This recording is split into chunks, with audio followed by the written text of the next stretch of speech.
The terms high and low come up all the time in Japanese pitch accent studies, but of course, in reality, there are much more than just two tones. Speakers might change their tone significantly based on their emotions or intentions, what they're trying to communicate. And I get a lot of questions about this. People say, well, I understand that the pitch accent of the word is supposed to be this, but I'm hearing something that's a little bit different. What's going on here? Now, I break this down in detail in lesson 6.3 of my Japanese phonetics series on Patreon. It's about a 20-minute lesson, but there's a 7 or so minute chunk of that lesson that I think would be very useful for a lot of people to see, so I'd like to share it on YouTube today. I have a couple of comments that I'll share at the end of the video, but for now, let's just get right into it. Hi everyone, and welcome to episode 6.3 of Japanese Phonetics by Dogen. In this lesson, we'll be talking about binary graphics and spectrographs. In this series, we use binary graphics when showing the pitch accent pattern of a word. That is to say, the standard graphics that we use throughout this series only show two tones,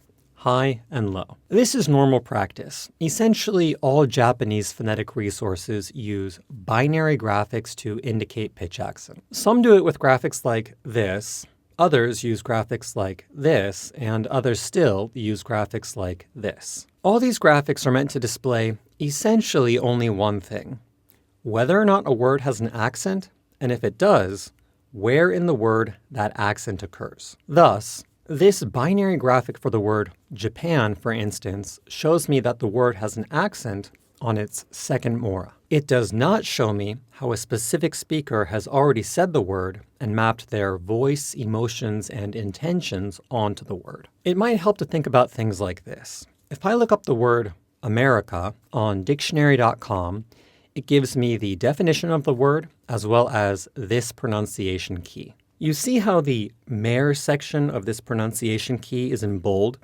This is meant to indicate that the accent falls on this syllable of the word. Now, of course, there are many different correct ways to say America. We could say it in a happy way, as in America, or we could say it in an angry way, as in America, or we could say it as a question, as in America. So depending on what we're trying to say or emphasize, the pronunciation of the word, as well as the word's pitch, will change a little bit. However, what doesn't change, generally speaking, and this is particularly true for one-word phrases, is the accent location. Again, whether it's America or America or America, the accent stays on the me. It's sort of like the word has a basic shape, and then when we say the word and map our emotions and intentions onto it, we sort of stretch and play with that shape a little bit. Now, dictionary.com and other dictionaries obviously can't show a spectrograph or a computer-generated pitch wave for every acceptable pronunciation of the word America. So instead, it just shows this. Again, a key that shows where the accent is. The dictionary just shows the word's basic shape, and then language learners learn this shape, knowing that when a speaker actually says the word, they'll be stretching and playing with it a little bit. Binary Japanese pitch accent graphics are similar to this. This graphic shows me where the accent in the word Japan is. And if we had a native speaker slowly and carefully say this word, as in 日本, then created a spectrograph of this recording, it might look pretty similar to this. In fact, let's take a look at the spectrograph of that recording now. So, pretty close, right? But while a speaker could say 日本, they could also say 日本, or 日本, or 日本, etc., etc. But again, it's impossible for a pitch accent resource to list a spectrograph for every acceptable pronunciation of the word Japan. So instead, pitch accent resources use binary graphics to indicate a word's basic properties. That is to say, pitch accent resources use binary graphics to indicate whether or not a word has an accent, and if it does, where in the word that accent occurs. Thus, it's very important that we, Japanese learners, realize that native speakers stretch and play with these shapes, and that because of that, what we hear won't always line up perfectly with the kind of graphics that are used in this series, as well as in other pitch accent resources. So this idea that what you hear won't always line up perfectly with the graphics that are used in my series and in other pitch accent resources,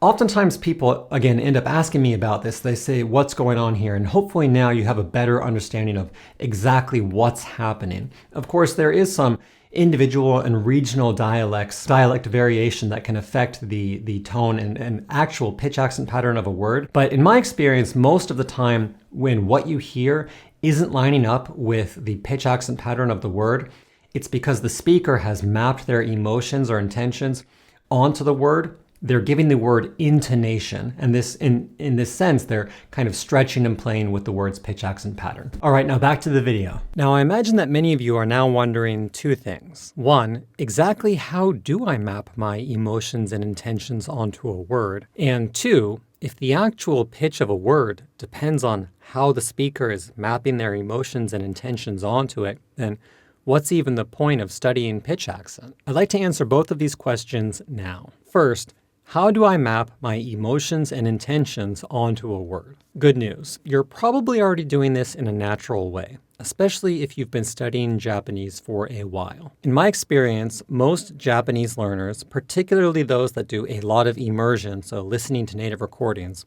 are good at mapping their emotions and intentions onto words. They usually know how to say words in a happy or sad or angry or questioning way, even though they've never explicitly learned or studied how to do this. Now, I do give some basic tips on this later on in the series, but again, most people are naturally good at this. So if you've been studying Japanese for a while, again, and you do a lot of immersion, then you're probably already mapping your emotions and intentions onto words in a more or less natural way. However, and this is a big caveat, even if you naturally know how to stretch and play with the shape of a word, depending on what you're trying to say, if you're stretching and playing with the wrong shape to begin with, it's going to sound wrong. That is to say, 日本語 and, 日本語 and 日本語 are all right.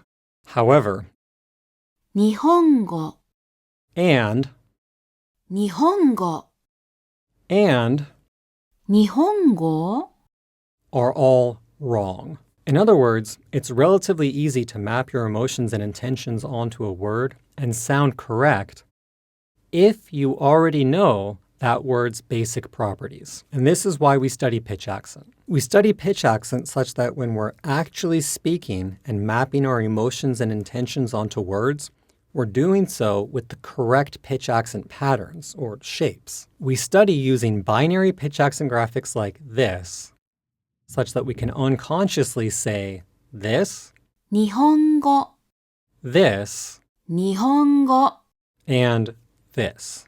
日本語 Okay, so we've learned why it's important to study pitch accent and also why pitch accent resources use binary graphics rather than spectrographs to teach pitch accent. But is there any useful information that we can learn from spectrographs? Yes, there is. And for the rest of today's lesson, we'll be talking about one of these topics. So that's a look at pitch accent intonation and why what you hear won't always line up perfectly with what's on screen. And again, this was a 7-minute or so sample clip from the full 20-minute lesson, which also covers a phenomenon that I call the subtle drop in pitch. I kind of break down what it is and how I think that most learners should go about approaching it. And if you'd like to learn more about this, I would encourage you to check out the full lesson, which can be accessed here. And if you'd like to learn more about kind of the basics of Japanese pitch accent, I have a lesson that's also available for free on YouTube here. And for anyone that wants to go beyond just the basics, I would encourage you to check out my full Patreon series, which is linked again here and down in the description below. All right, thank you for your support and best of luck with your future Japanese studies. Sayonara.